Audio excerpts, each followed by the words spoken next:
Hello, let's see solution or hints we can say for this previous paper which is of 25th October. So we will talk about this physics segment of course. Question number first. ये बोलता है कि आपको एक particle है, let me read the question quickly, which is constant to move in x-axis and the force acting on this is this minus kx plus ax cube. k positive है, a positive है, x positive के लिए अपने को potential energy कब बनाना है. So force given है, पोटेंशियल एनर्जी रिक्वायर्ड है. So do we have any formula? Then you remember कि यस फोर्स को हम लोग लिखते हैं minus D U upon D X और समथिंग लाइक दैट. अगर यहाँ से हम पोटेंशियल एनर्जी निकालना चाहेंगे so it's like minus F D X और समथिंग. इसके बाद आप इसको इंटीग्रेट कर दोगे. जब आप इसको इंटीग्रेट करोगे तो फिर अपने को एक रिजल्ट आएगा यू का और उसी को अपने को प्लॉट करना है. इंटीग्रेशन करना क्वाइट ईजी है. इसको आप रखोगे, इंटीग्रेट करोगे तो जो फर्स्ट टर्म आएगा that will be minus K X square by 2 और सेकेंड टर्म आपका बनेगा A X power 4/4. This how the integration goes.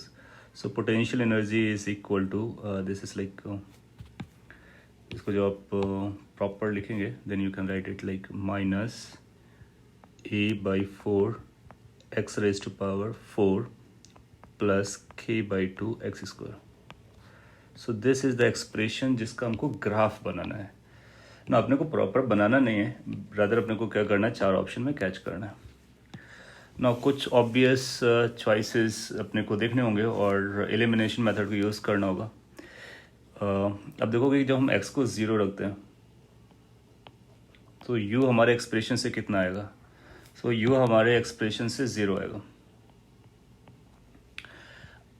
0 की तरफ जा रहा होगा.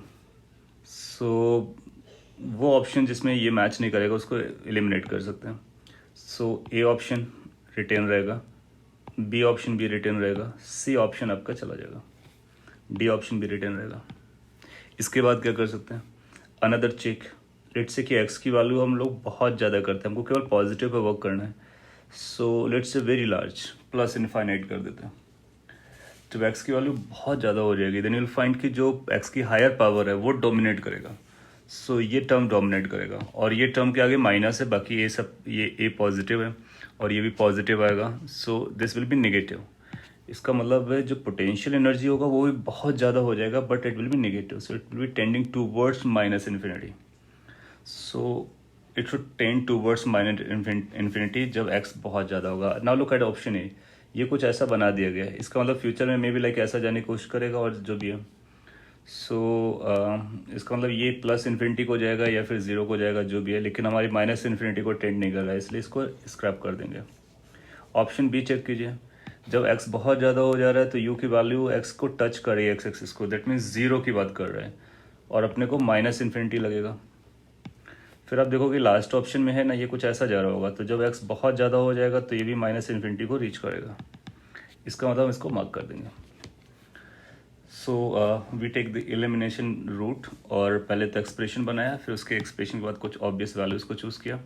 उसके अलावा ही और भी ऑप्शंस थे लाइक कि इसको डिफ्रेंशिएट करो, स्लोप के बारे में बात करो इनकेस अगर आप थोड़ा सा और भी चेक करना चाहते हो.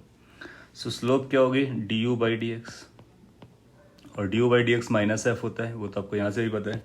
सो उसकी वैल्यू अगर आप रखोगे तो ये बनेगा के एक्स माइनस ए एक्स क्यू. अब आप देखोगे कि जो स्लोप की वैल्यू है वो भी एक्स पर डिपेंड करेगा. एक्स को अगर हम 0 की तरफ लेते हैं, 0 लेते हैं तो स्लोप 0 आना चाहिए. अब देखो ए ऑप्शन में स्लोप नेगेटिव आ रही है इसलिए ए ऑप्शन काम का नहीं है. यस, बी ऑप्शन में स्लोप 0 पर 0 आ रही है तो चलेगा और ये भी काम का नहीं क्योंकि x इक्वल टू 0 के आसपास स्लोप नेगेटिव है. सो ये भी रिजेक्ट हो जाएगा, ये भी रिजेक्ट हो जाएगा. और यहाँ पर देखोगे यहाँ पर x इक्वल टू 0 पे टेंजेंट जो आएगी वो हॉरिजॉन्टल आएगी. तो b और d आपके पास बचेंगे. उनको एलिमिनेट करने के लिए कुछ और भी आइडिया यूज़ कर सकते हो. आप ऐसा आइडिया यूज़ कर सकते हो कि u की वैल्यू क्या कभी 0 होती है. देखो ये x एक्सिस को कट कर रहा है, इसका मतलब u की वैल्यू 0 हो रही होगी. अब इसको 0 प्लेस करके देखो x का कोई प्रॉपर रूट आता है. इफ़ यस पॉजिटिव रूट तो ये आ जाएगा, नहीं आता है तो फिर ये हो जाएगा. तो इस तरह से हम कई तरह से वेरीफाई कर सकते हैं, आइदर यूजिंग स्लोप और using the limiting values. So elimination method है. डी आंसर दिया गया है और डी आंसर आपका आ रहा है. So that's perfectly okay. Question number second का गिवन आंसर सी है, तो तो हम लोग चेक करेंगे सी स्टेटमेंट करेक्ट है या नहीं, या सी ऑप्शन करेक्ट जाता है या नहीं। इट सेज कि आपको कुछ स्टेटमेंट्स दिए गए, you need to consider those. A says linear momentum of system of particle is zero. तो सिस्टम ऑफ पार्टिकल्स के लीनियर मोमेंटम के बारे में बात कर रहा है। सो लेट्स से कि उसका कंबाइंड मोमेंटम पी है वो जीरो है। Kinetic energy of system of particle is zero. So K E को जीरो क्लेम कर रहा है। ये दो स्टेटमेंट है हमारे पास और इनको आपस में लिंक करना है। So here are the options, let me magnify them. First option says A does not imply B, B does not imply A. Okay, so then A implies B, B does not imply, यहाँ पर A होना चाहिए then। और C says A does not imply B, B implies A। और basically अपने को ये देखना कि A B में कौन सा करेक्ट है कौन सा नहीं। सिस्टम ऑफ पार्टिकल्स है, that means more than one particle है, तो मोमेंटम जीरो है। तो फर्स्ट सेज कि P1 plus P2 plus P3 this vector sum has to be zero. Second statement says कि उनका काइनेटिक एनर्जी जीरो है, kinetic energy zero है। Kinetic energy जब आप लिखना स्टार्ट करेंगे तो कुछ आप ऐसा लिखेंगे, kinetic energy of 1 plus kinetic energy of 2 plus kinetic energy of 3 plus and so on up to whatever the number of particles are, उनका सम जीरो होना चाहिए ना। एक को देख करके दूसरे को चेक करते कि क्या कोई इम्प्लाई करता है। तो काइनेटिक एनर्जी हमेशा पॉजिटिव रहेगा या जीरो रहेगा। अगर इसका राइट हैंड साइड जीरो आया है तो इनमें से जितने भी नंबर्स हैं कोई भी नेगेटिव नहीं होगा, that means all are going to be positive. लेकिन अगर कोई नॉन जीरो आएगा तो हमारा आंसर भी नॉन जीरो होना चाहिए। आंसर जीरो एक ही कंडीशन पर आ सकता है कि हमारे काइनेटिक एनर्जी जीरो हो 1 का, और वही 2 का भी हो, और वही 3 का हो, मतलब सारे के सारे पार्टिकल हमारे रेस्ट पर होने चाहिए, तभी ये स्टेटमेंट ट्रू हो सकता है, बी स्टेटमेंट। और अगर सभी पार्टिकल रेस्ट पर होंगे तो फिर सभी का मोमेंटम जीरो आ जाएगा, तो ये मोमेंटम ऑटोमेटिकली जीरो आ जाएगा। इसका मतलब अगर बी ट्रू होता है, अगर बी ट्रू होता है तो ए को ट्रू होना पड़ेगा। वाई? बिकॉज सभी के मैग्नीट्यूड ऑफ वेलोसिटी जीरो हो जा रहे हैं। सो हम ये जरूर बोल सकते हैं कि B implies A. So if B is true, A has to be true, no other option.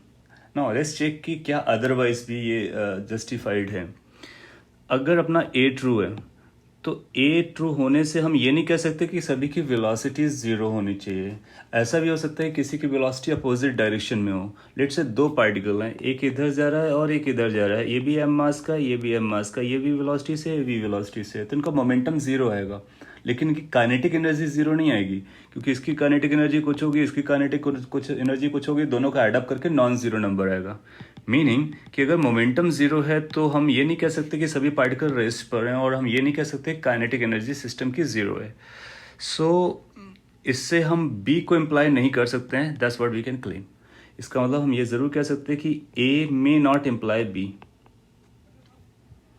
सो ये अपना रिजल्ट हो जाएगा। अब देखो कि कौन सा ऑप्शन ऐसा कहता है कि ए बी को इम्प्लाई नहीं करेगा लेकिन बी ए को इम्प्लाई करेगा। So C option says A does not imply B but B implies A. बहुत छोटा सा पॉइंट है लेकिन बहुत इंटरेस्टिंग पॉइंट है। काइनेटिक एनर्जी का जीरो होना सिस्टम ऑफ पार्टिकल्स का मतलब सारे पार्टिकल्स की वेलोसिटीज का जीरो होना। लेकिन अगर मोमेंटम जीरो है किसी सिस्टम का तो उसका ये मतलब जरूरी नहीं है कि उनके सारे पार्टिकल्स की वेलोसिटी जीरो हो, उनके पास काइनेटिक एनर्जी हो सकती है। So C option is correct and that is given, so you'll mark it. Question number 3, it says a body is moved along straight lines by some machine delivering constant power. Distance moved by the body in time t proportional to what? So distance body जो travel करती है time के साथ किस तरह से related है वो अपने को निकालना है। तो जनरली इस तरह के क्वेश्चन जिसमें अपने को पावर्स कैलकुलेट करनी होती है तो अपने को बाकी नंबर्स पे ध्यान नहीं देना होता है, क्योंकि कांस्टेंट्स क्या आएंगे उससे कोई फर्क नहीं पड़ता है, टी की पावर क्या जा रही है ये अपना फोकस एरिया रहता है। तो उसको सॉल्व करने का ये तरीका हो सकता है, हम पावर की डेफिनेशन लिखेंगे, पावर की वैल्यू आती है फोर्स इंटू वेलोसिटी, और ये कांस्टेंट होगा क्योंकि उसने बोला पावर कांस्टेंट है। नाउ फोर्स को हम लोग रीराइट कर सकते हैं मास इंटू एक्सेलरेशन। सो अगर हम लोग एक्सेलरेशन लिखना चाहेंगे तो उसको ऐसा लिख सकते हैं velocity by time into velocity equal to constant. Just you try to write the formulas और फिर देखो पावर कैसे जा रहा है, या फिर डायमेंशनल एनालिसिस वाला भी फंडा यूज़ कर सकते हैं। एनीवे इससे अपने को क्या पता चलेगा, मास तो कांस्टेंट होता है, उसको बाहर निकाल लेंगे। इससे ये पता चलेगा कि जो वी स्क्वायर है ना वो टी के प्रोपोर्शनल आएगा, टी इधर चला जाएगा तो टी के प्रोपोर्शनल हो जाएगा। वेलोसिटी या स्पीड को हम लोग कैसे लिख सकते हैं, डिस्टेंस अपॉन टाइम, तो ये अंडर रूट टी के प्रोपोर्शनल हो जाएगा। यहाँ पर मैंने क्या किया, स्क्वायर रूट ले लो दोनों तरफ, तो V is proportional to root T, और वी की जगह हम लोग डिस्टेंस अपॉन टाइम लिख सकते हैं। Further distance is going to proportional to T into root T, which is basically says कि T raise to power 1+12 that is 3/2। So जो डिस्टेंस कवर्ड आएगा इस पर्टिकुलर कंडीशन के लिए जिसमें पावर कांस्टेंट है, तो आप पाओगे कि distance T raise to power 3/2 पे जाएगा, जो कि बी ऑप्शन में मिलता है, और बी ऑप्शन आपको दिया भी जाता है, इसलिए करेक्ट है। क्वेश्चन नंबर 4 पर आते हैं। It says a particle moves in a straight line with retardation proportional to its displacement, it loss of kinetic energy of for any displacement X is proportional to. So एक condition दिया गया है, retardation is proportional to displacement. So retardation आप लिख सकते हो minus ए, और simply ए लिख सकते हो, और this is proportional to X, X is the displacement. एक माइनस अपनी तरफ से लगाना है क्योंकि हमको ये पता चलता रहा एक्स की डायरेक्शन और ए की डायरेक्शन में ये रिटार्डेशन है, ऐसा अपने को पता चलता रहा। फिर आपसे पूछता है कि लॉस ऑफ काइनेटिक एनर्जी किसी डिस्प्लेसमेंट पर कैसे डिपेंड करेगी। सो अपने को काइनेटिक एनर्जी तक जाना है। सो यहाँ से वेलोसिटी निकाल सकते हैं। तो जब हम यहाँ से वेलोसिटी निकालेंगे देन विल फाइंड कि ए को हम लोग लिख सकते हैं V D V by D X is equal to some minus K X, proportionality constant को के ले लिया गया। सो ये बनेगा अपना V D V is equal to minus K X D X. Integrate कर दीजिए दोनों साइड, ये 0 से x डिस्प्लेसमेंट जा रहा है, ये v1 वेलोसिटी से v2 वेलोसिटी तक जा रहा है। यू विल फाइंड कि जो लेफ्ट हैंड साइड है वो v² 2 बनेगा, तो अल्टीमेटली बनेगा v2² 2 minus v1² 2। Right hand side आपको मिलेगा -12 kx², सो -12 kx² हो जाएगा। अगर आप चाहो तो मास से मल्टीप्लाई कर दो बोथ साइड, तो यहाँ भी मास आ जाएगा, यहाँ भी मास आ जाएगा, और यहाँ भी मास लाना पड़ेगा। इन टर्म्स को ध्यान से ऑब्जर्व करो तो आपको कुछ ऐसा मिल रहा है, final kinetic energy minus initial kinetic energy. Since हमको लॉस बताना है तो लॉस ऑफ काइनेटिक एनर्जी लिखना होगा, तो हम कुछ ऐसा लिखेंगे 12m v1² minus 12m v2², क्योंकि लॉस का मतलब होता है इनिशियली ज़्यादा होगा फाइनली कम होगा, तो आपको इनिशियल माइनस फाइनल करने का।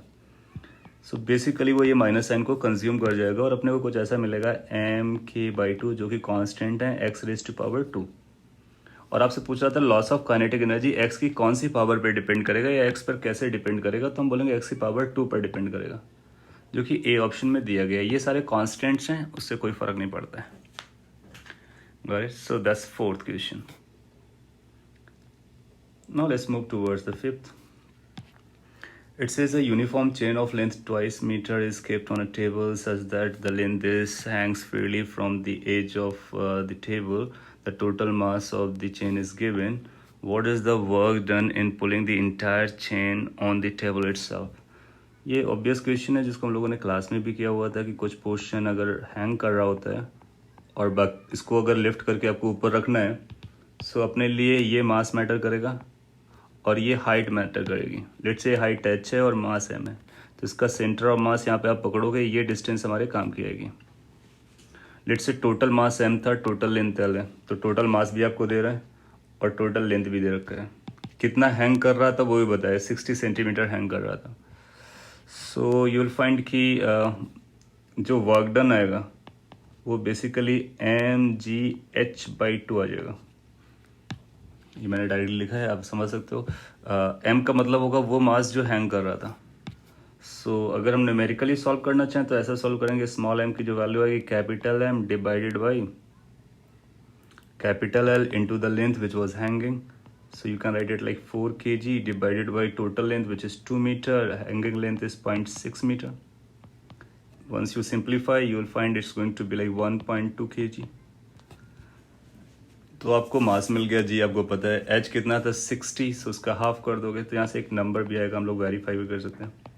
Mass is 1.2, g is 10, h is going to be 60 centimetre, that means 0.6, तो 0.6 डिवाइड बाई 2, सो 0.3 हो जाएगा। सो 12 इंटू 0.3 के बराबर आ जाएगा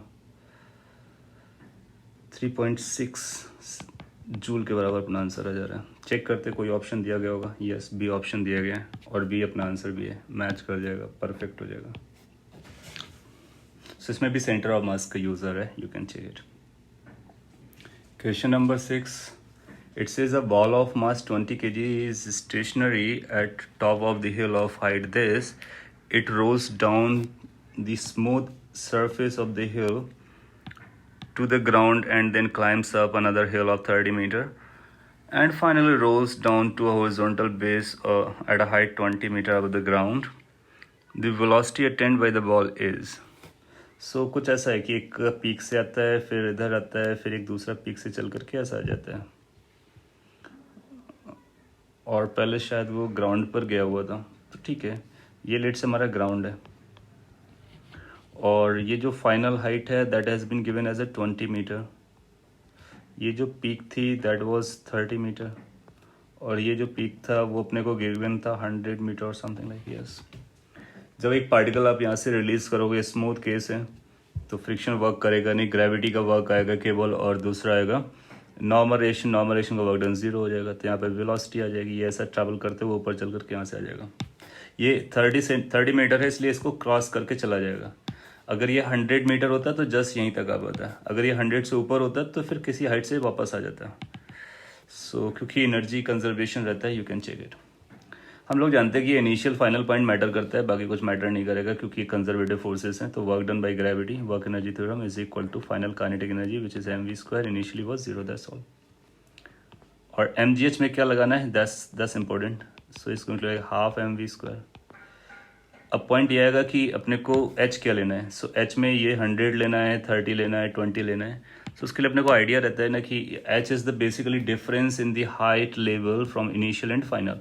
सो इनिशियल लेवल ये था, फाइनल लेवल ये है, तो ये हाइट लगेगी अपने को।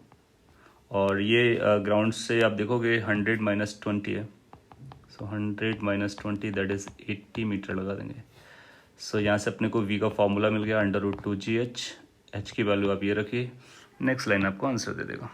चेक कर लीजिए केवल क्या ये आंसर आता है, इट शुड कम। और इनफैक्ट देख रहा है, it will take 1 second. 2 into G 10, this is 80। So that turned out to be 1600, which turned out to be 40 meter per second. Now you can see A option is the correct response. Question number 7. थोड़ा सा और magnify करता हूँ। Yep. It's इसकी एक block है आपके पास और आपने फ्रिक्शन लेस सरफेस पे इसको रिलीज किया हुआ है और स्प्रिंग से कोलाइड करता है। ठीक है, यहाँ पे कोलाइड वर्ड यूज़ हुआ है, बट हम कोलाइड को as simple as normal sense में जो लोग रखते हैं उसी को रीड करेंगे और उसके बेसिस पर आंसर देंगे। ये बोलता है compresses it by length L length से इसको कंप्रेस कर देता है। Maximum momentum of the block after the collision is, तो कोलिजन के बाद मैक्सिमम मोमेंटम कितना आएगा ये पता करना है। What is the momentum? Momentum means linear momentum, mass into velocity. So we need to find how much the velocity it is going to have finally. Now initially, let's say ये u velocity से जाता है। So अगर u velocity से जाता है तो आप पाओगे कि जब ये अंदर जाएगा, इसको कंप्रेस करेगा तो इसकी वेलोसिटी डाई डाउन हो जाएगी, कम होती रहेगी। जब इसने l कंप्रेशन किया तो इसकी वेलोसिटी फाइनली 0 हो जाएगी। सो इन दो कंडीशन में हम लोग एनर्जी कंजर्वेशन लगा सकते हैं बिकॉज फ्रिक्शन एब्सेंट है। तो आप बोलोगे कि जो काइनेटिक एनर्जी थी हाफ m(u²) वो किस में कन्वर्ट हो जा रही है, हाफ के l² में कन्वर्ट हो जा रही है। अब वर्क एनर्जी नाम दे दो या फिर एनर्जी कंजर्वेशन दे दो, या फिर शॉर्ट में ऐसा बोलो kinetic energy has gone into the springs potential energy at the instant when it was maximum compressed. Point is कि यहाँ से हम u की वैल्यू निकाल सकते हैं। तो u की वैल्यू आएगी, हाफ कैंसिल आउट हो गया, ये बनेगा L√K/m।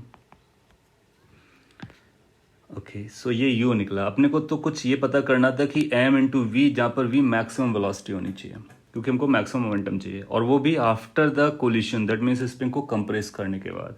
So we need to see कि आफ्टर कंप्रेशन क्या होने वाला है। ये स्प्रिंग इसको पुश करेगी तो ये बाहर आएगा, फिर यहाँ से आने के बाद ये इससे दूर चला जाएगा। तो जब वापस आएगा तो आप पाओगे कि उसके पास फिर से टोटल काइनेटिक एनर्जी होगी, और अगर टोटल काइनेटिक एनर्जी वही होगी जो इनिशियली थी तो इसका मतलब उसकी जो वेलोसिटी है वो u के बराबर हो जाएगी। So momentum will be m into u, that's all. और m अपने को पता है, then it's over like m into u, u अपने को कैलकुलेट कर लिया था k by m, सिंप्लीफाई कर लीजिए तो ये बनेगा under root k into m multiply हो जाएगा, l बाहर रहेगा. So A option matching properly, correct answer हो गया. Question number 8, it says a mass m kg is suspended by a weightless string. The horizontal force that is required to displace it until the string makes angle 45 degree with the initial vertical direction is. So horizontal force कितना लगाना चाहिए so that वहाँ तक चला जाए. So आप बोलोगे कि एक पिक्चर बनाएंगे तो अपने को ज़्यादा अच्छे से दिखेगा. ये इनिशियल लोकेशन थी और आप यहाँ तक लाना चाहते हो, मे बी समवेयर हियर, और इस पूरी जर्नी को एक हॉरिजॉन्टल फोर्स के थ्रू लाना चाहते हो और ये एंगल 45 लेके आना चाहते हो. That's purpose. तो ये पार्टिकल आपका कुछ ऐसे पाथ पे गया होगा, पेंडुलम जैसे वाले पाथ पर, और आप स्लोली स्लोली लेके जा रहे हो, या फिर ऐसा बोलो जब आपने स्टार्ट किया था तो रेस्ट पे था और जब यहाँ लेके गए तो रेस्ट पर होगा. First location, second location. Go for work energy theorem. Work energy theorem will say कि सारा वर्क डन निकालना होगा, तो work done by F plus work done by gravity, this is equal to change in kinetic energy which is going to be zero. अच्छा, मैंने यहाँ पर tension नहीं लिखा है. आप जानते हो टेंशन सेंट्रल फोर्स है तो उसका वर्क डन जीरो आएगा, और अगर कहीं वेलोसिटी आया भी तो उसका सेंट्रीफ्यूगल जो भी फोर्स अगर नाम दोगे सब रेडियल होंगे, रेडियल फोर्सेस का वर्क डन जीरो होता है. सो पॉइंट इज कि जो वर्क डन बाई फोर्स आएगा that is going to be negative of the work done by gravity. तो basically force is doing work against the gravity.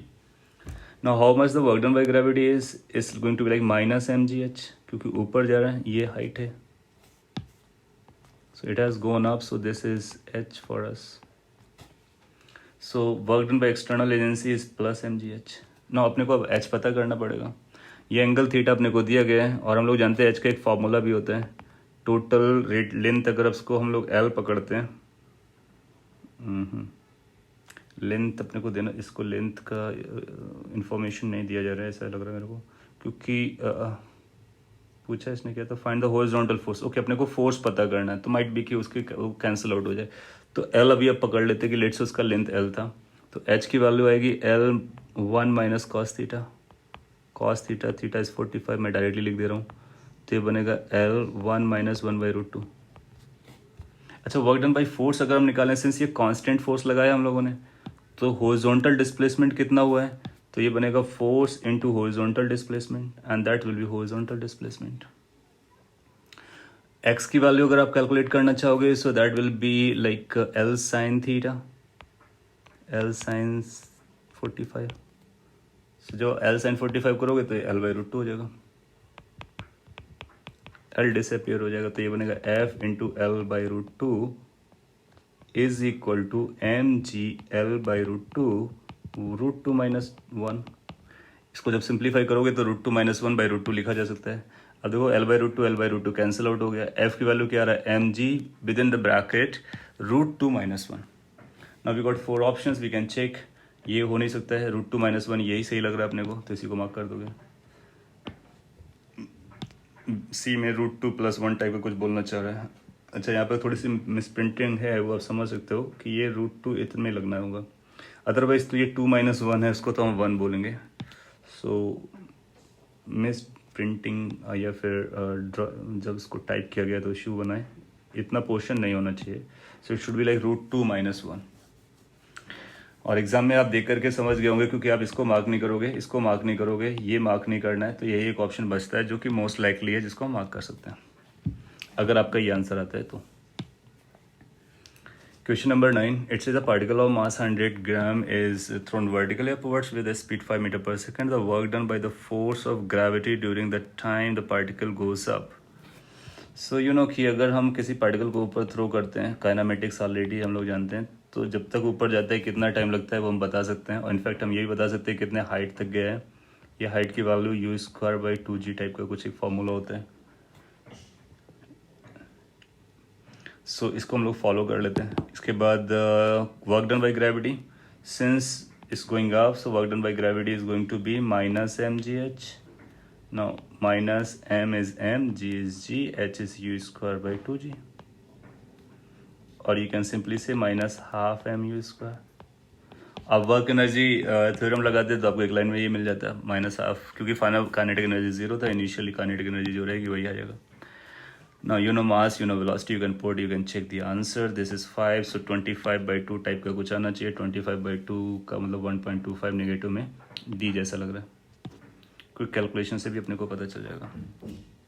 Question number 10, it says the potential energy of 1 kg particle free to move along the X axis is given by this. तो ये potential energy दिया गया है. The total mechanical energy of the particle is 2 joule. So total energy भी अपने को दिया गया है. मैक्सिमम स्पीड कितना हो सकता है? अच्छा क्वेश्चन हो गया. तो ये आपसे मैक्सिमम स्पीड जानना चाहता है और आपको पोटेंशियल एनर्जी दिया है, टोटल एनर्जी दिया है. नाउ वी नो कि जो टोटल एनर्जी होती है that includes kinetic energy plus potential energy. और सिंस कंजर्वेटिव स्टोरी है तो ये कांस्टेंट रहेगा, तो इसकी टोटल एनर्जी की वैल्यू 2 दिया गया तो ये 2 रहेगा. जब काइनेटिक एनर्जी मैक्स आएगी, सिंस हम लोग स्पीड को मैक्सिमम करना चाहते हैं, बेसिकली हम काइनेटिक एनर्जी को मैक्सिमम करना चाहते हैं, तो पोटेंशियल एनर्जी कैसा होना चाहिए? मिनिमम होना चाहिए, क्योंकि इन दोनों का सम कांस्टेंट रहता है. तो अगर दो का सम कांस्टेंट रहता है तो एक नंबर बढ़ेगा तो दूसरे को कम होने का. अगर एक सबसे बड़ा है तो दूसरा सबसे छोटा होना चाहिए, आई मीन लाइक अपने में सबसे छोटा होना चाहिए. सो इसका हम मिनिमम निकालेंगे और मिनिमम निकाल करके यहाँ रखेंगे तो काइनेटिक एनर्जी आ जाएगी. एक बार काइनेटिक एनर्जी आएगी तो वहाँ से फिर वेलोसिटी भी निकालेंगे. अब इसको मिनिमम कैसे निकालेंगे? तो वी मिन, यू नो वी या यू, इसको यू बोल सकते हैं अपनी लैंग्वेज में.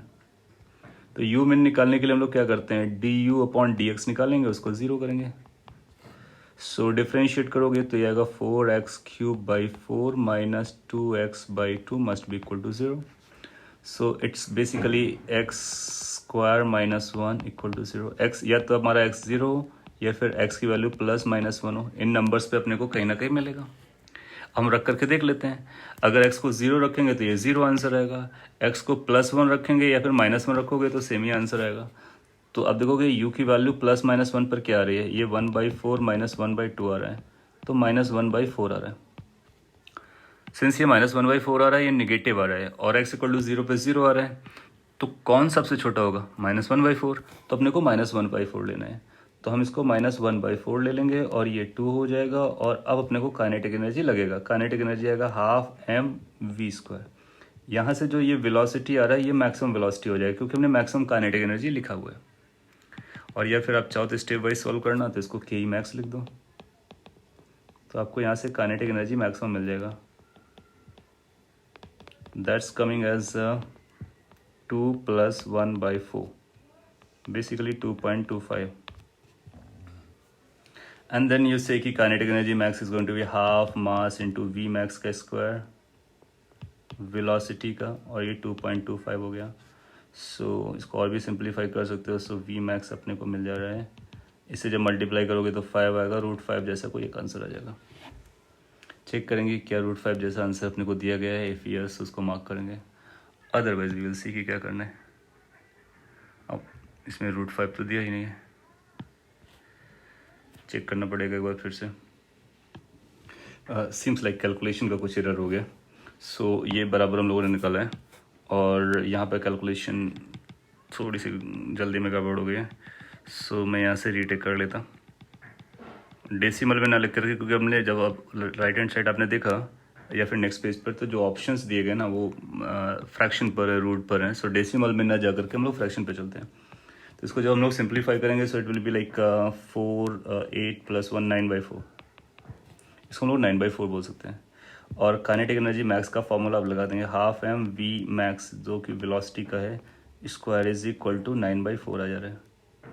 इसको आप जब फर्दर सिंप्लीफाई करोगे तो अपने को पता चलेगा वी मैक्स का जो स्क्वायर है ना वो 9/2 है.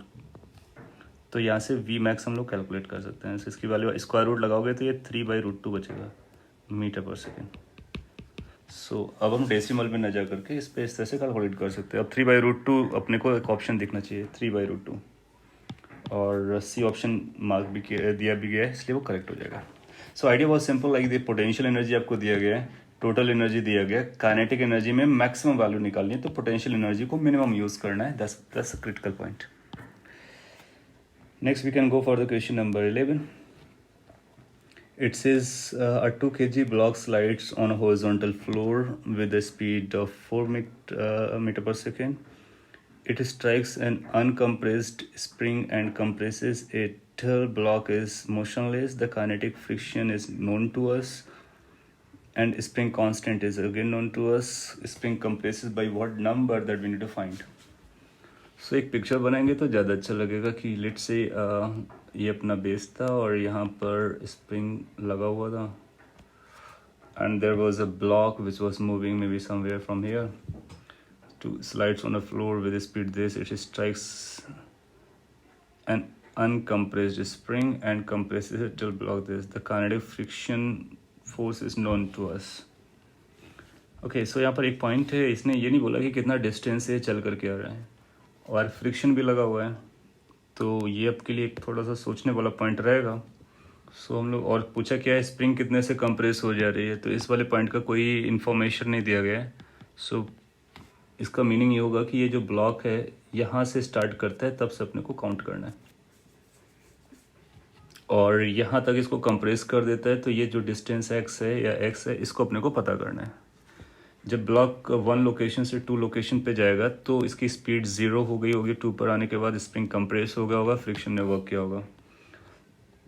यूज़ क्या करना, work energy theorem, work done by gravity जो कि 0 रहने वाली है, work done by friction, work done by spring must be equal to change in kinetic energy जो कि फाइनली 0 हो गई.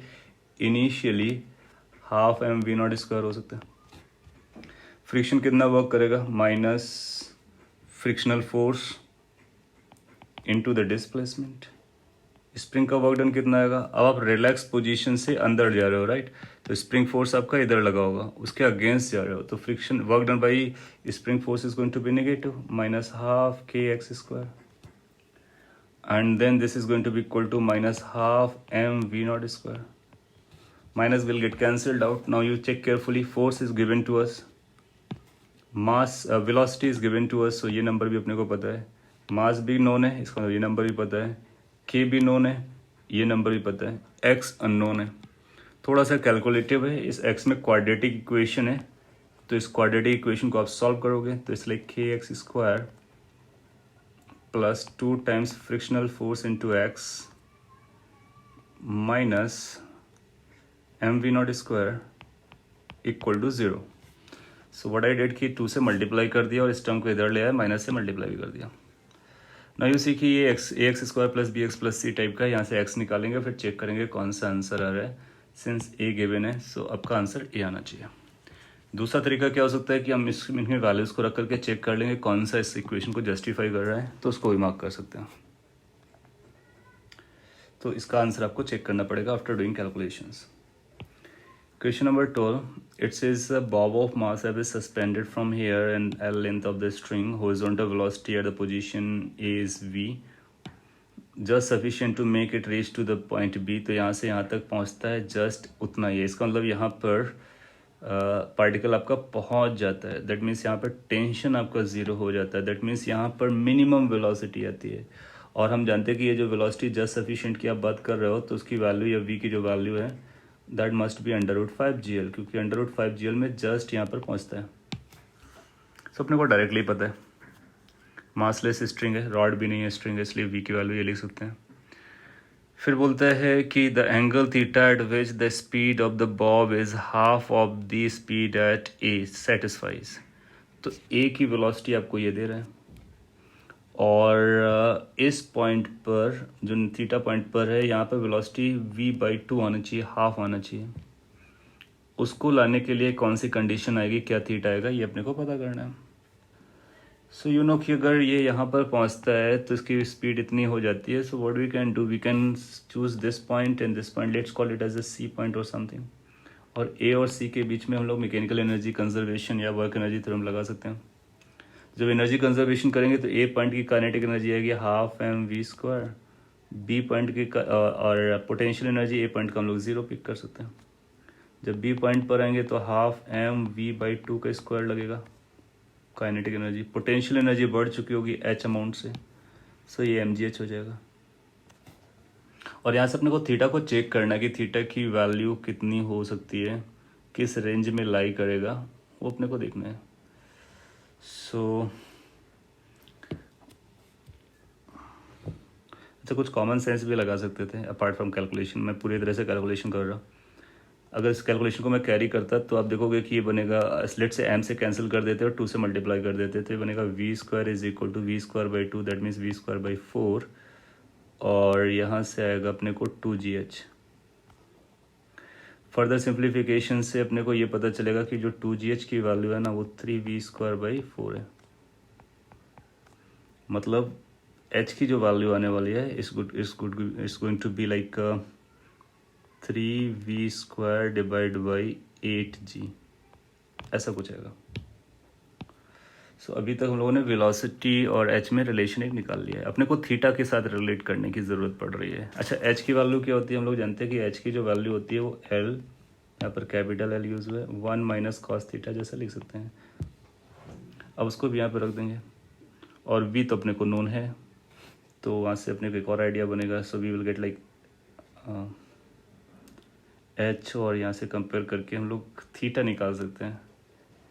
अच्छा, वी स्क्वायर की वैल्यू तो अपने को पता है, तो उसको और भी सिंप्लीफाई करेंगे बिल्कुल। तो ये h की वैल्यू क्या हो सकती है, वी स्क्वायर की वैल्यू 5gl रखते हैं, 3/8 5gl डिवाइड बाई जी से जी कैंसिल आउट हो जाएगा, एंड यू विल फाइंड इसकी जो वैल्यू आ रही है 15/8l आ जा रही। काफ़ी कुछ तो यहीं से इंडिकेट हो गया, देखो ये 15/l है, इसका मतलब है ये टोटल 2l होता है, तो 16/8 होता, तो उससे जस्ट कम है, मतलब यहाँ पर कहीं है।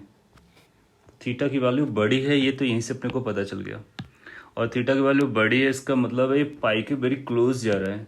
तो क्या हम ए ऑप्शन मार्क करेंगे? नहीं। क्या हम 90 से छोटा मार्क करेंगे? नहीं। क्या हम 3π/4 से छोटा और 90 से बड़ा? अब उसके लिए चेक करना पड़ेगा। आप देखो ये नंबर क्या है ना, 15l/8 है, जो कि 16l/8 के बहुत क्लोज है। That means it is very close to the top most point, तो ऑटोमेटिकली अपने को ये सूट कर जाएगा। और या फिर h की वैल्यू आप यहाँ पर सब्सटीट्यूट कर लेंगे और फिर cos थीटा निकालेंगे, फिर cos थीटा की वैल्यू को जज करेंगे तो वहाँ से भी पता चल जाएगा। So particle reaches just to this to have the velocity half, क्योंकि यहाँ पे वेलोसिटी अपने को जीरो नहीं करना है, यहाँ पे वेलोसिटी कितना करना है, g है, राइट। सो डी को मार्क कर देंगे।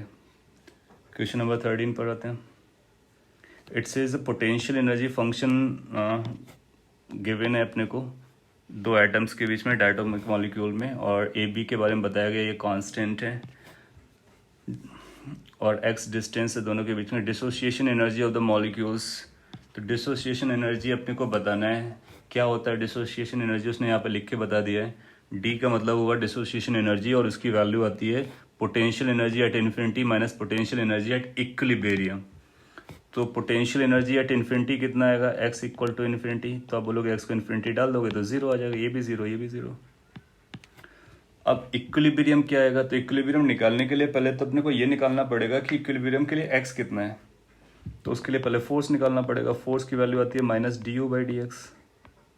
इसको डिफ्रेंशिएट कीजिए, जब इसको डिफ्रेंशिएट करेंगे तो ये बनेगा -12a/x⁻13 माइनस, और ये माइनस प्लस हो जाएगा 6b/x⁻7।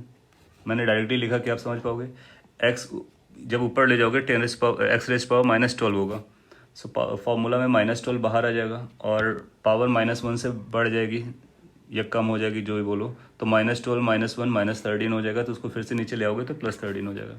सिमिलरली यहाँ पर अब आप क्या करो, इसको ज़ीरो बोलो, ठीक है, तो इक्विलिब्रियम मिलेगा यहाँ से अपने को।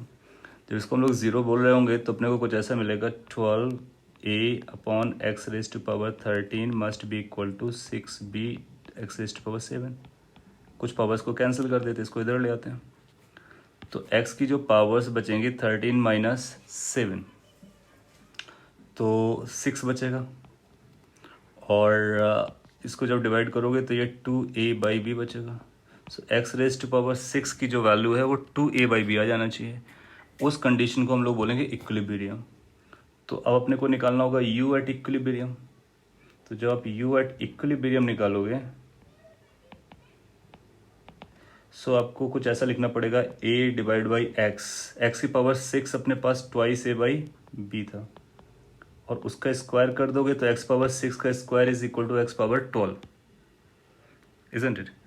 Minus b divided by x⁻6, which is directly twice a/b. So minus b divided by twice a/b. अब इनको फर्दर सिंप्लीफाई करते हैं तो ये बन जाएगा AB² divide by 4A² minus B² upon twice A. Further simplification will say कि ये लिखा हुआ है अपने पास B² upon 4A minus B² upon twice A. So ये 1/4, ये 1/2 है तो माइनस 1/4 बचेगा। अच्छा, ये इक्विलिब्रियम वाला है, ये इन्फिनिटी वाला है। अपने को क्या चाहिए? Infinity minus equilibrium, that means 0 minus this. तो कैन वी से जो डिसोसिएशन एनर्जी है वो आ जाएगी B² अपॉन 4A। ऐसा कोई ऑप्शन दिया होगा उसको हमको मार्क करना है। So we need to go for the next slide to check कि B²/4A है क्या। B²/4A डी ऑप्शन में है, इसलिए डी को मार्क करते हैं। क्वेश्चन नंबर 14 पर आते हैं।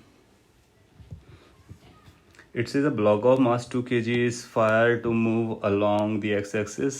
It is at rest at equal to 0. Onwards, it is subjected with a time-dependent force as shown in this figure. Force को दिखाया जाता है फर्दर से kinetic energy of the block at 4.5 second बताना है। तो इस मोमेंट पर कितना काइनेटिक एनर्जी है वो अपने को पता करना है। I need to be careful. ये जो ग्राफ है ना वो फोर्स वर्सेस टाइम पर है। फोर्स वर्सेस एक्स दिया होता तो वर्क निकालते एरिया अंडर द ग्राफ से, work is equal to change in kinetic energy बोल सकते थे। टाइम के साथ है, सो उसका ख्याल रख सकते हैं। एनीवे, सिंस अपने को काइनेटिक एनर्जी लगना है तो या तो वर्क डन अपने को पता चले या तो फिर वेलोसिटी मिले। तो आप काइनेमेटिक्स में जा सकते हो, एक्सेलरेशन निकालो, वेलोसिटी निकालो, काइनेटिक एनर्जी आ जाएगा। दूसरा आप ये भी कर सकते हो, अगर आप एरिया कैलकुलेट करना चाहो, एरिया, तो जब एरिया निकालोगे तो F/dt आता है। हम लोग इस तरह क्वेश्चंस पहले भी कर चुके हैं कि F की जो वैल्यू होती है वो dp/dt होती है, सेकेंड लॉ ऑफ न्यूटन। सो जो dp की वैल्यू होती है वो F/dt आती है। उसका इंटीग्रेशन करते हो तो चेंज इन मोमेंटम आता है, चेंज इन मोमेंटम। एरिया निकालना हमारे लिए क्वाइट ईजी है, इसलिए हमने इस तरह से बात किया। एरिया जब निकालोगे तो ये पॉजिटिव रहेगा या निगेटिव रहेगा।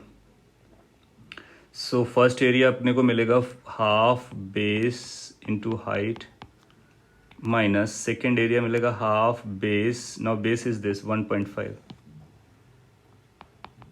Height is not known to us, so we can find it out height as well, क्योंकि ये एंगल जितना होगा उतना ही एंगल ये रहा होगा और ये डिस्टेंस ये अपने को लगने वाला है। So you can think of कि अगर मैं इसका नाम थीटा देता हूँ तो ये भी थीटा हो जाएगा। तो वहाँ से tan थीटा की वैल्यू अगर मैग्नीट्यूड वाइज हम लोग देखते हैं तो 4/3 आएगी। और यहाँ से देखते हैं तो लेट से ये हमारे पास कोई f था या f0 था, तो f0 डिवाइड बाई 1.5 आ जाएगा। निगेटिव आएगा, सो वो निगेटिव निगेटिव कैंसिल कर जाएगा, क्योंकि थीटा भी निगेटिव है और ये भी निगेटिव है। You can check that. So basically अपने को f0 लगने वाला है, तो f0 की वैल्यू आ जाएगी 4/3 into 1.5, basically 2। let me check what I did. So ये ऐसा कटेगा, लाइक 2 बचेगा, प्रोबेबली इट वाज ओके। सो ये 2 आ जाएगा। सो यूल फाइंड किसकी वैल्यू 2 आ जा रही है, तो हाफ बेस इंटू हाइट 2 हो गया। ये अपने को change in momentum, final momentum मतलब mass which is 2, velocity which is v, initial momentum 0 क्योंकि रेस से चला था। मैं इसको सिंप्लीफाई कर सकते हो, ये आपके लिए 6 है माइनस ये 1.5 है और ये 2v है। So how much the velocity we are getting, since we are looking for the velocity, so velocity अपने को यहाँ से मिल जाएगी। ये अपने को मिल रहा है कुछ 4.5/2, calculation you can check. So that's 9/2 basically, we can write is 9/4। ये वेलोसिटी आया है। अब अपने को काइनेटिक एनर्जी लगेगा। So kinetic energy is going to be like half mv², half is half, m is 2, v² means 9/4 का square. सो 9/4 का square कर दोगे 81/16 और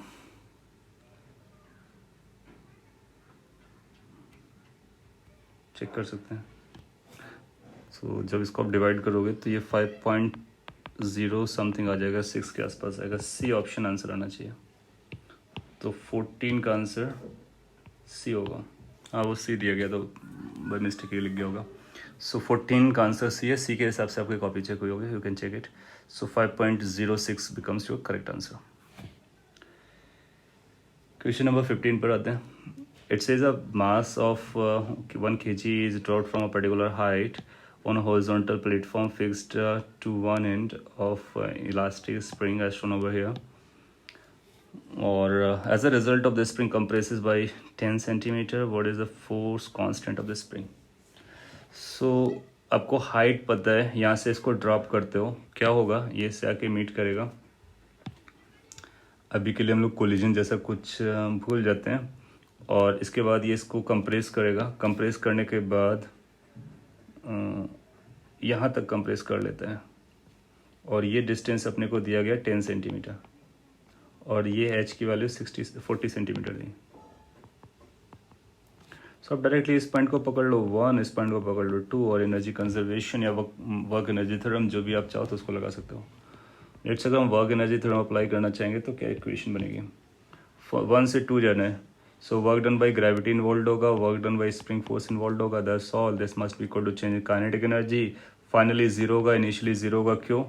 क्योंकि जहाँ से आपने रिलीज किया था यहाँ पर भी मैक्सिमम कंप्रेशन हुआ है, इसका मतलब वहाँ पर मोमेंटरली रेस्ट पे रहा होगा। बस इसके बाद वर्क डन बाई ग्रेविटी कितना आएगा, टोटल हाइट लगेगी, सो आएगा प्लस का M G H plus X, ये एक्स की वैल्यू है और ये एच है। सो हम लोग नंबर्स ना लिख करके ऐसा लिख सकते हैं, एच प्लस एक्स। पॉजिटिव आएगा, स्प्रिंग का वर्क डन कैसा आएगा, नेगेटिव आएगा क्योंकि फोर्स अपसाइड होगा, तो माइनस हाफ के X square equal to this. दस डन। तो यहाँ से अपने को के की वैल्यू पता चल जाएगी इजीली। इसको like twice M G H plus X divide by X square. इसको सिंप्लीफाई करोगे अपने को एक आंसर मिल जाएगा, और वही आंसर अपना सी ऑप्शन बन जाएगा। You can check it. सारी वैल्यूज आपको दी गई हैं, एच और एक्स को हमको प्रॉपर यूनिट में लेकर के लिखना है, मास को दिया गया प्रॉपर यूनिट में। You will get your answer. 16 पर आते हैं। It says a steel ball of mass m is tied to light string of length L is released from rest when the string is horizontal. तो ये horizontal condition से release करा रहे हैं। The tension in the string when the ball is at a height L by 2, इस location B पर आएगा तो कितना टेंशन हो जाएगा ये बताना है। सो यू नो कि टेंशन की डेफिनेशन हम लोग जानते हैं, यहाँ पर जब आ रहा होगा बॉल तो इसकी वेलोसिटी इधर आएगी। हालांकि जो हम लोगों ने क्वेश्चंस किए हैं वो डाउन साइड से ऊपर की तरफ थ्रो करते थे, इसमें ऊपर से नीचे किया गया, फ़र्क नहीं पड़ता। इसका एफ जब ड्रॉ करोगे तो टेंशन इधर आएगा और इधर M V square by R आएगा, फिर एक एम जी का कंपोनेंट भी आएगा। और अगर आप इस थीटा को लेते हो तो टी की वैल्यू वही आ जाएगी जो एक्सप्रेशन लोग जानते हैं। क्या बनेगा, T is going to be like M G cos theta plus M V square by L. No, M G cos theta M V square by L. तो अपने को क्या क्या लगने वाला है, एक तो थीटा लगने वाला है, दूसरा ये वेलोसिटी लगने वाली है। थीटा कैसे निकालेंगे, क्योंकि आपको पता है कि ये डिस्टेंस एल बाई 2 है, तो ये बची हुई डिस्टेंस होगी ये एल बाई 2 होगी क्योंकि टोटल एल थी। और ये तो एल रहा होगा टेंशन जिसमें लिखा गया है, तो उसमें हम ये राइट एंगल ट्राइंगल को यूज़ कर लेंगे।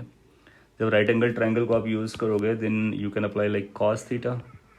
कॉस थीटा की वैल्यू आपको चाहिए, that is going to be base which is L by 2, hypotenuse which is L, that means half. Cos theta की वैल्यू आपको हाफ मिल गई। अगर थीटा भी ज़रूरत पड़े तो हम 60 डिग्री बोल सकते हैं, हालांकि अपने को कॉस थीटा लगेगा तो यहाँ पर लगा देंगे। अब वेलोसिटी लगने वाली है, तो ये इनिशियल पॉइंट, ये फाइनल पॉइंट, यहाँ पर मैकेनिकल एनर्जी कंजर्वेशन लगा देंगे या वर्क एनर्जी थ्योरम। तो जब मैकेनिकल एनर्जी कंजर्वेशन लगाओगे तो इनिशियली आपके पास कितना काइनेटिक एनर्जी था, 0।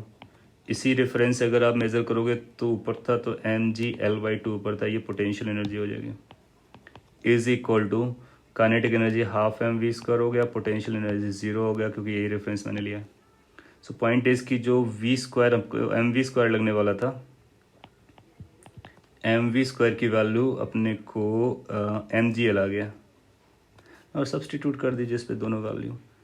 T is equal to M G को एम जी रखते हैं, कॉस थीटा की जगह 1/2, और यहाँ पर अपने को लगना था M V square by L, तो इसको ध्यान से लिखो, तो M V square by L की वैल्यू एम जी आ रही है, तो ये भी एम जी बन जाएगा। So half M G plus full M G is equal to 3/2 M G. So the tension at that instant is going to be 3/2 M G. ऐसा कोई ऑप्शन होना चाहिए, यस सी ऑप्शन है, उसी को mark कर दोगे, दैट्स गिवन। सो मैच भी कर जाएगा। 17, it says when a force acts on a body of mass m, its position varies like this. The work done by the force in first 2 seconds would be what? So देखो इसको हम लोग हालांकि work done निकालना है, तो work done हम लोग जानते हैं कि फोर्स डॉट डिस्प्लेसमेंट से लिखा जाता है, लेकिन हम लोग ये भी जानते हैं कि अगर यही फोर्स है तो force is work energy theorem says की the force is equal to change in kinetic energy. Initially rest से चलते हैं, कैसे पता चलेगा, तो मैं यहाँ पे लिख देता हूँ फाइनल माइनस इनिशियल। सो अगर हमको फोर्स डिस्प्लेसमेंट ना दिया हो तो हम इसका यूज़ करके भी वर्क डन निकाल सकते हैं। अच्छा, वेलोसिटी निकालने के लिए आप जानते हो कि वेलोसिटी के लिए dx/dt करने से वेलोसिटी आती है, काइनेमेटिक्स से हम लोगों ने लर्न किया है। तो जब इसको डिफ्रेंशिएट करोगे तो 3t² आएगा, 3 कैंसिल हो जाएगा, kt² आ जाएगा। तो हर टाइम पर अलग अलग वेलोसिटीज आएंगी। So work done can be written as half m velocity at t equal to 2 second. 2 second रखोगे तो ये बनेगा 4k उसका स्क्वायर माइनस वेलोसिटी इनिशियली 0 हो जाएगी। इसका सिंप्लीफिकेशन क्या बनेगा, इसको जब आप सिंप्लीफाई करने जाओगे देन यू विल फाइंड कि 16/2 जैसा कुछ नजर आएगा। तो 16/2 is 8mk²। This will become the work done in 2 second. So work done को हम लोग फोर्स से ना यूज़ करके वर्क एनर्जी थ्योरम से भी निकाल सकते हैं। वो तब जब ये एक्स टाइम का फंक्शन वगैरह दिया हो तो यूजफुल होता है। सी गिवन है, that's correct one. Question number 18. It says a small body of mass m slides without friction from top of a hemisphere of radius r. At what height will the body detaches from this? We had this in a classroom. If you remember this angle theta we just found out, and we know this cos theta is equal to 2/3. If you remember this, it's done. इसके बाद आप क्या कर सकते हो, अपने को ये हाइट निकालनी है। सो ये अपने को पता है कि ये रेडियस है और ये हाइट अपने को पता करना है। सो एक फार्मूला है यहाँ पर लगा सकते हैं।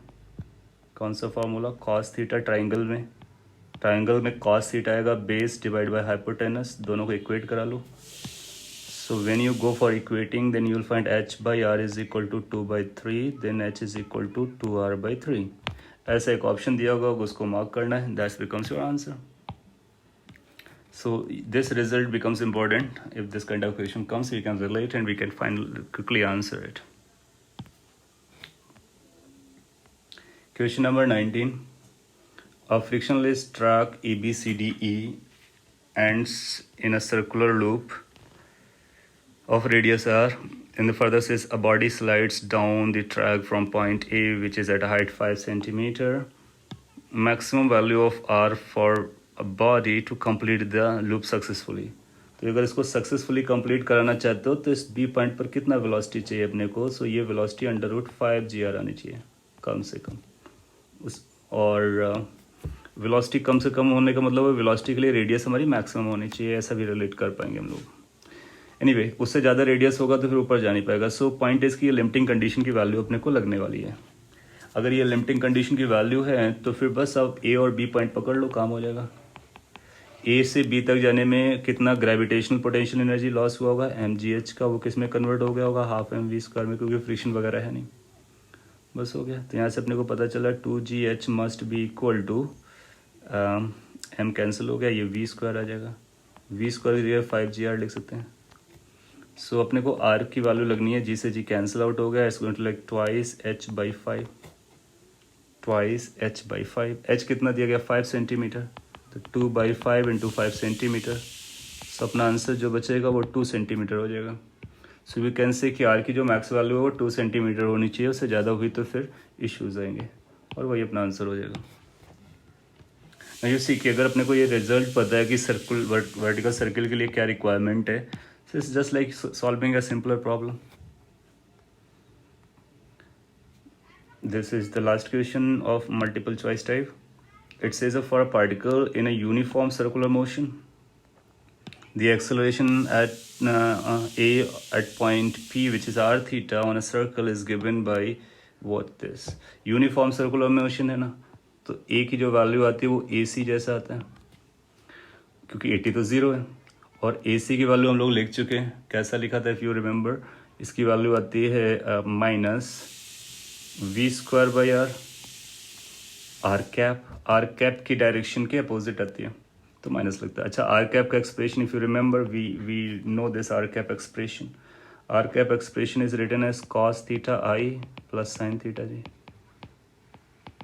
सब्सटीट्यूट, सो ए का एक्सप्रेशन क्या बन जाएगा, ये बनेगा -v²/r with in bracket cos theta i plus sine theta जी।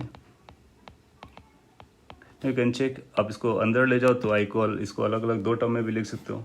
तो cos थीटा साइन थीटा होना चाहिए और माइनस साइन कॉमन रहना चाहिए, तो माइनस साइन कॉमन रहना चाहिए, cos थीटा साइन थीटा होना चाहिए, सी मैच कर जाएगा। वेरी सिंपल, डायरेक्टली नोटबुक का फॉर्मूला, दैट्स डन। इसके बाद ये 5 क्वेश्चंस थे जो that were based on numerical calculations और न्यूमेरिकल वैल्यू आंसर्स। क्विकली इनके बारे में बोल देता हूँ। ये बोलता है एक स्प्रिंग है, फोर्स कांस्टेंट आपको गिवन है, एक्सटेंशन उसके पास 5 सेंटीमीटर है, work done in extending it from 5 to 15 centimetre. So उसके पास ऑलरेडी एक्सटेंशन था, आप फिर से एक्सटेंड करते हो तो वर्क डन कितना करना पड़ेगा, आप बोलोगे work done is equal to change in potential energy, so half के x final square minus half के x initial square. X final का मतलब final elongation which is 15 centimetre, x initial का मतलब हुआ इनिशियल एलोंगेशन 5 सेंटीमीटर। आप ऐसा नहीं करोगे कि इनका सब्ट्रैक्ट करके 10 सेंटीमीटर को यूज़ करो, no that will be wrong. So final potential energy minus initial potential energy, क्या यूज़ किया मैंने, मैं आपको बता था, मैंने यूज़ किया work done by external agency is equal to change in potential energy, that's formula I told you. Change in potential energy means final potential spring का एनर्जी माइनस इनिशियल स्प्रिंग का एनर्जी, और spring का energy हमेशा half के X square होता है, x का मतलब इलोंगेशन और कंप्रेशन। चेक करोगे आपको ये आंसर मिल जाएगा। Question number 22 says spring of spring constant given stretches stretched initially by 5 centimeter, very similar situation। फिर बोलता है then work done required stretching by another 5 centimeter, that's repeated basically question। so 5 centimeter से था another 5 centimeter, मतलब final क्या होगा, अभी भी exactly सेम फार्मूला यूज़ करना है, बट फाइनली आपको यूज़ करना है 5 + 5 और इनिशियली यूज़ करना है 5, that's all. So kind of की 21, 22 similar deviations थे। 23, a particle of mass this subjected with this force, what will be its initial acceleration if it is released from a point this centimeter from the origin। so you know, let's see कि this is your origin और आपका particle यहाँ पर है, तो force आपका इधर लगेगा और ये आपका एक्स लोकेशन है, तो जिधर फोर्स लगता है उधर एक्सेलरेशन होता है, तो एफ की वैल्यू F/m हो जाएगा, which is basically -kx divided by m। Initially x कितना है 20 सेंटीमीटर, तो 20 रख देंगे, सो -k की वैल्यू 15 आएगा, x का वैल्यू 20 सेंटीमीटर है तो इसको 0.2 मीटर में कन्वर्ट कर लेंगे, एंड डिवाइड बाई m 0.3 है, सिंप्लीफाई कर लेंगे, डेसिमल्स को रिमूव कर सकते हैं, 5 × 2 10 हो जाएगा, सो -10 मीटर पर सेकेंड स्क्वायर अपना आंसर हो जाएगा। So it's asking for the initial acceleration, so that is initial acceleration -10, तो ये 10 ना होकर के -10 होना चाहिए। मैग्नीट्यूड पूछा होता तो हम +10 लिखते हो, और नंबर बोला है तो माइनस विल से कि it's towards the origin, +10 will say कि it's away from the origin, so ideally the answer should be -10। Question number 24 says a particle starts traveling on a circle with constant tangential acceleration, तो tangential acceleration constant है। The angle between velocity vector and acceleration vector at the moment when particle completes half the circular track is, angle between velocity vector and acceleration vector, my god। So circle पे चल रहा है, so better would be कि अगर एक circle draw कर दिया जाए और फिर देखा जाए कि क्या बोलना चाह रहा है। सो लेट्स से कि ये पार्टिकल आपका यहाँ से स्टार्ट होता है और कांस्टेंट टेंजेंशियल एक्सेलरेशन से चल रहा है, और जब हाफ सर्कल ए से स्टार्ट हुआ था और हाफ सर्कल कंप्लीट करने के बाद ये बी पर पहुँचता है, may be like this. So you'll find कि इसके पास एक टेंजेंशियल एक्सेलरेशन होगा और एक ये सेंट्रीपिटल एक्सेलरेशन होगा, the angle between velocity vector and acceleration vector, तो ये वेलोसिटी की भी डायरेक्शन है और ये सेंट्रीपिटल एक्सेलरेशन की, ये टेंजेंशियल एक्सेलरेशन की डायरेक्शन है। अपने को एक्सेलरेशन वेक्टर सर्च करना है, देन यूल फाइंड कि जो एक्सेलरेशन वेक्टर आएगा वो कहीं बीच में ऐसा लाई कर रहा होगा, और अपने को ये एंगल पता करना है वेलोसिटी और इसके बीच का ये वाला एंगल, माय गॉड। सो इसको पता करने के लिए हम लोग क्या करेंगे, पहले AC और AT का रिलेशन पता करेंगे। कांस्टेंट टेंजेंशियल एक्सेलरेशन दिया गया, angle between velocity vector and acceleration vector at the moment when the particle completes half the circular track is. So हम लोगों ने हाफ कंप्लीट किया हुआ। लेट्स से जो टेंजेंशियल एक्सेलरेशन है वो 80 है, इनिशियल वेलोसिटी 0 होगी, तो फाइनल वेलोसिटी, या फिर हम लोग ऐसा लिख सकते हैं कि फाइनल वेलोसिटी का square is equal to initial velocity का square plus 2 times AT into S the distance, this distance is going to be pi r। अच्छा, मैं यहाँ पे कर क्या रहा हूँ, मैं थर्ड इक्वेशन कांस्टेंट एक्सेलरेशन वाली लगा रहा हूँ। वो कैसे, क्योंकि आप चाहो तो इतना पोर्शन ओपन कर सकते हो, तो ये स्ट्रेट लाइन हो या फिर कर्व लाइन हो, क्या फ़र्क पड़ता है, स्पीड और डिस्टेंसेस वगैरह आपस में वैसे ही लिंक रहते हैं जिस तरह से इक्वेशंस लिंक रहती हैं। सो वेलोसिटीज, हालांकि वेलोसिटी और डिस्प्लेसमेंट विल बिहेव डिफरेंटली, और स्पीड और डिस्टेंस इस तरह से रिलेट किए जा सकते हैं। सो वेलोसिटी की वैल्यू अपने को ये पता चल जाएगी। सो वी गॉट कि v स्क्वायर की जो वैल्यू आ जा रही है that is 2 pi r AT आ रही है। 80 एक नंबर है, r रेडियस है। अच्छा, सेंट्रीपिटल एक्सेलरेशन कितना होता है, AC की वैल्यू तो आप देखोगे ये आता है v स्क्वायर बाई r, तो इसकी वैल्यू जब यहाँ से निकालोगे तो ये बनेगा 2 पाई AT। और ये एंगल, लेट से इस एंगल का नाम हम थीटा या बीटा कुछ दे देते हैं, बीटा दे देते हैं, तो अपने को टैन बीटा लगने वाला है। टैन बीटा की जो वैल्यू होती है दूर वाला एक्सेलरेशन डिवाइड बाई पास वाला कंपोनेंट, 90 डिग्री कंपोनेंट में करते हैं। AC की वैल्यू कितना है, ट्वाइस पाई AT, और AT की वैल्यू 80 है, 80 से 80 कैंसिल हो गए तो कितना आ गया, ट्वाइस पाई। तो बीटा कितना होना चाहिए, टेन इनवर्स ट्वाइस पाई। और अपने को बोल रहा है कि ये is tan inverse n pi, n की वैल्यू बताइए, सो यू से n की वैल्यू 2 है। Making sense. सो यूनिफॉर्म सर्कुलर मोशन को, नॉन यूनिफॉर्म सर्कुलर मोशन को यूज़ करके इसका आंसर देना है। ये नॉन यूनिफॉर्म था क्योंकि टेंजेंशियल एक्सेलरेशन था। दैट्स द लास्ट क्वेश्चन, उसको भी कवर अप कर लेते हैं। 25th, it says a particle suspended by a slight inextensible thread of this horizontal with the lowest point, उसकी velocity ये देगी। देखो इस वैल्यू को देखो कितना दिया है, कैन यू सी कि ये जो वैल्यू है, this value is 7/2 under root 5GL, 7/√GL है अंडर रूट में, और √5GL से कंपेयर करोगे तो 7/2 की जो वैल्यू है √5GL से कम आती है, और √2GL से बड़ी है। इसका मतलब बीच में जाके कहीं स्लैक करेगा। एक केस बताया था आपको, तो string will slack, that means loose हो जाएगी। कहाँ पर लूज हो जाएगी, किस थीटा पर, वो थीटा अपने को पता करना है। So we had a very similar question in the lecture as well if you remember. So यहाँ से आपने उसको वेलोसिटी दिया है, और लेट से ये v0 वेलोसिटी है। इसके बाद ये कहाँ पर सिलेक्ट करता है, मे बी समवेयर हेयर, ये एंगल इंटायर थीटा है, और जहाँ पर सिलेक्ट करेगा वहाँ पर टेंशन 0 हो जाएगा, वहाँ पर वेलोसिटी 0 नहीं होगी, वेलोसिटी विल बी देयर। फिर उसके बाद ये सर्कल को छोड़ करके पैराबोलिक पाथ पर चलने वाला है, और इस थीटा को अपने को पता करना है। So what we can do, we know simple stuffs like tension का एक्सप्रेशन बना करके उसको 0 करते हैं। What is tension, if remember, tension का एक्सप्रेशन होता है mg cos theta plus mv square by L. T को आप 0 बोल रहे हो, mg cos थीटा, थीटा अपने को पता करना है, plus mv square by L, V square लगेगा अपने को। दूसरी इक्वेशन कौन सी आती थी, एनर्जी कंजर्वेशन। एनर्जी कंजर्वेशन से इसकी हाफ mv0 स्क्वायर, ये initial kinetic energy goes to final kinetic energy mv square plus mgh। h की वैल्यू अगर आपको याद है L1 माइनस कॉस थीटा हम लोग यूज़ करते हैं ना। इनिशियल वेलोसिटी अपने को पता है √7/GL है, तो इसको √7/GL रख देंगे, स्क्वायर करोगे रूट हट जाएगा, तो ये बनेगा 7/4, एक 2 ये था, एक 2 वहाँ से आएगा, mgl is equal to half mv square plus mgl 1 minus cos theta. अब यहाँ से अपने को थीटा चाहिए, थीटा की वैल्यू निकालनी है, so we can solve it. अगर आप इसको रीराइट करोगे, लेट से इसको हम लोग mgl से डिवाइड कर देते हैं and all that, so how we can handle it.